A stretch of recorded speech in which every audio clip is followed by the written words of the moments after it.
Bonjour à vous. Dans la vie, il arrive que l'on ait des douleurs physiques ou que l'on soit malade, et on a tous moyen de traverser tout ça au mieux. J'ai tendance à comparer notre corps à un véhicule qui transporte finalement qui l'on est vraiment, avec nos pensées, nos émotions, notre partie intuitive et créative. Même si mon corps est cabossé, j'ai des moyens pour agir et pour me sentir bien. Et c'est finalement ce que l'on va voir tout de suite. Pour le premier point, je dirais qu'il est important de ne pas réduire le corps à la souffrance ou à la maladie. Plutôt que de dire je suis malade, je peux dire j'ai des douleurs à tel endroit du corps. Et puis il me semble aussi important d'être vigilant quant au fait de dire par exemple j'ai toujours mal. Je pense qu'il vaut mieux se dire j'ai mal pour le moment ou pour l'instant. Le deuxième point est de reconnaître les douleurs et de les accepter. Je voudrais prendre un exemple. Lorsque j'étais en chimiothérapie, je pouvais par exemple avoir des douleurs au niveau du ventre et j'avais le choix soit de subir, soit d'agir. Donc je me suis dit, les douleurs sont là, qu'est-ce que je peux faire, qu'est-ce que je peux mettre en place, qu'est-ce qui peut m'apaiser.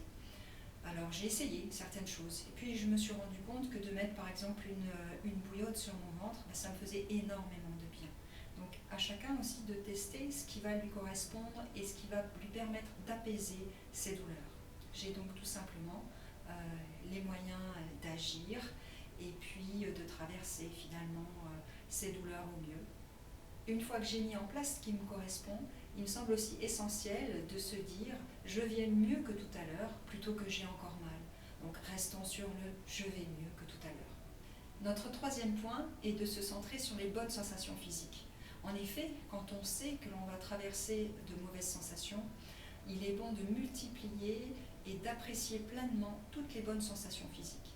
Donc on peut déjà se centrer sur tous nos sens. Alors je vais par exemple toucher un chèche doux, je vais par exemple goûter le café le matin, je vais aussi voir par exemple des coquelicots pousser dans un mur, je vais écouter une belle chanson de Julien Clerc, je peux aussi sentir un parfum agréable.